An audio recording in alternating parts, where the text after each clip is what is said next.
real examples. How blockchain is shaping the public sector. Mr. Yiannis Menelaou, co-lecturer at University of Nicosia and managing director of Lykke, Cyprus. Hello, everybody. Thank you. My name is Yiannis Menelaou, and today we are going to speak about blockchain in education, and more specifically, how we can issue academic certificates in education. Here are some of the topics we are going to discuss today. We are going to have some basic introduction, some fundamental reminders about the blockchain. We will have a small social experiment with all of us. And then we will go and have a look on how we deal with academic certificates on the Bitcoin blockchain. Now you have just 20 or 30 minutes. Please trust me, it's free. Feel free to scan the code. That's not my wallet details, that's my contact details, so it's free of charge. And I will give you 20 seconds more before I move on.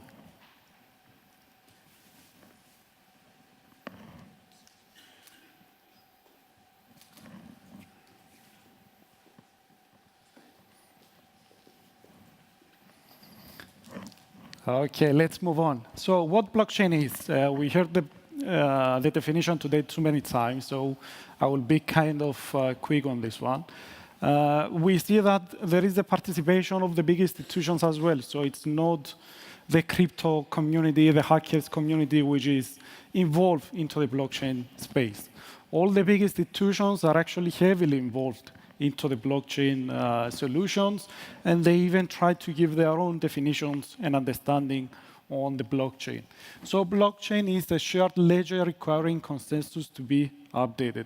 And it's nothing more than a set of verifiable data which is publicly available. And based on that fundamental property of Bitcoin blockchain, that's how we proceed to issue academic certificates on the Bitcoin blockchain. So blockchain, and it's not only for financial transactions, it's for all the great applications we saw today and some other things we are going to see in the afternoon. And at least in my case, it's for academia, for education. And generally, we conceive blockchain as being the missing element of the internet. We had the security, but now we have an additional layer of infrastructure, which is security and how we share data. So before we move on, that's the part of the social experiment. I will show you an image on the next slide. And please raise your hand in case you recognize that guy. I know there are people from the government here, but feel free to raise your hands. Do not worry. How many of you recognize this guy? How many of you know this guy? Do not know this guy? Okay. This guy is Pablo Escobar.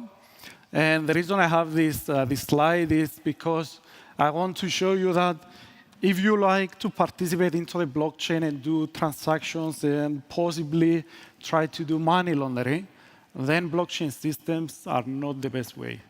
Yes, we have systems that they can facilitate anonymity in the transactions, but if you want to be a big money launderer, stay away from the blockchain. So blockchain is applicable in a variety of areas of the industry, and as well as the accreditations and the certificates.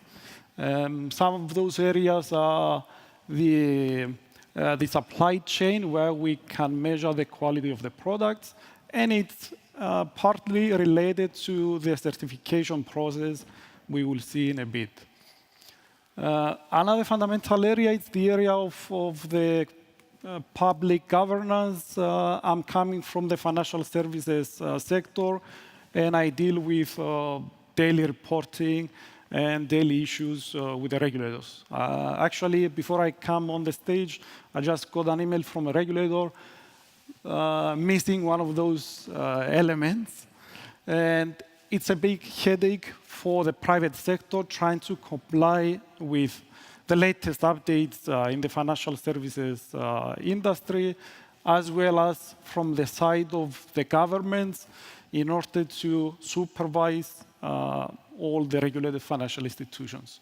And again, a big missing element from the supervision of the financial services industry is, again, the identity and the certificates, the certification.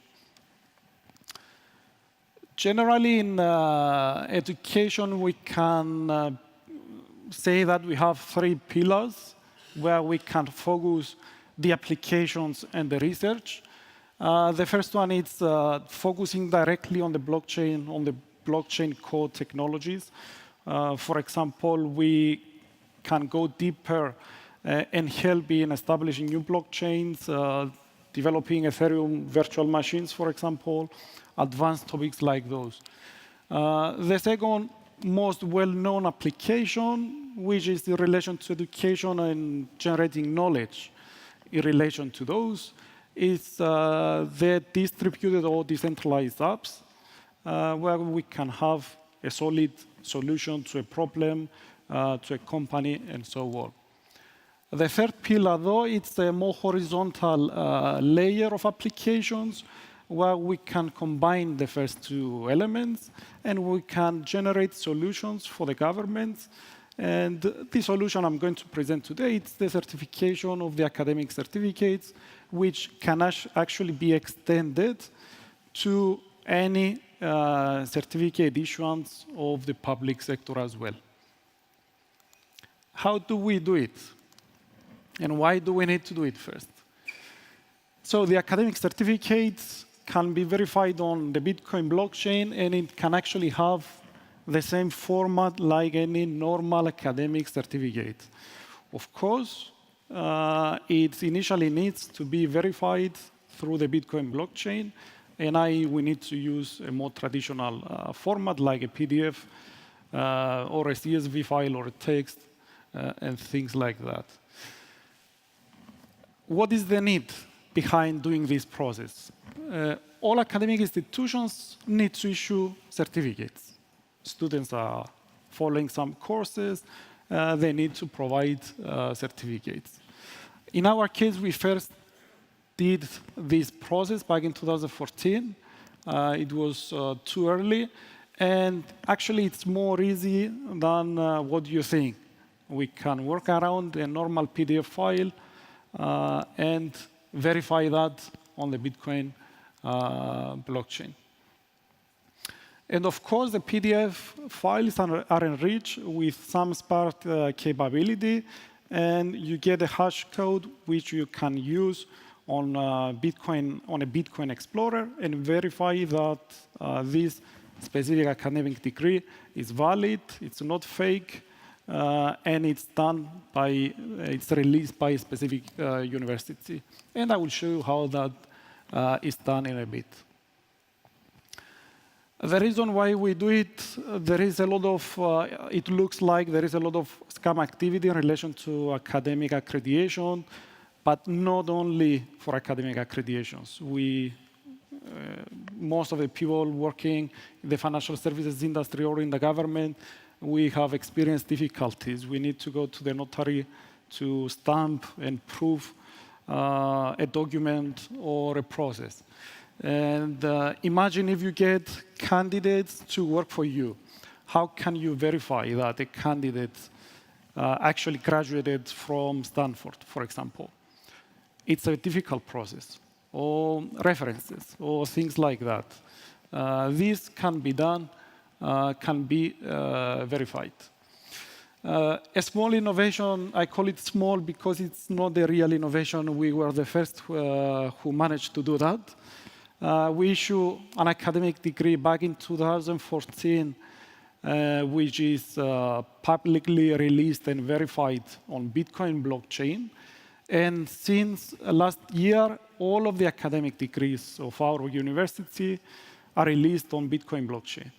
So if you have any candidate studying at our own university, you can verify with a click of a button that this person really got a degree from us. And that can easily be extended to the public sector or to audit and other similar operations. So how is it done? Actually, it's simple. We create the certificate in the normal way, in the traditional way. There is the accreditation body, which gives the authority, which is the authority for approving this accreditation. We have a specific process, which I will share a part of it in a bit, where we pass this accreditation on the Bitcoin blockchain. And as soon as we verify the information, we grab that information and we pass it on the academic certificate. What does it mean, that information coming from the Bitcoin and then passing back to the certificate? It's something we're going to see in a bit. There are some fundamental design elements needed for designing the certificate. Other than the traditional accreditation procedures which are needed, i.e. the accreditation body, the government, the university, the municipality, all of the institutions which are allowed to issue those certificates. Of course, we have some more technical elements integrated. We have chosen Bitcoin blockchain because it's more simple. It looks like, until today, it's the most secure. We do not pass personal data on Bitcoin blockchain. We simply verify the transaction and we show that this academic degree is real and valid.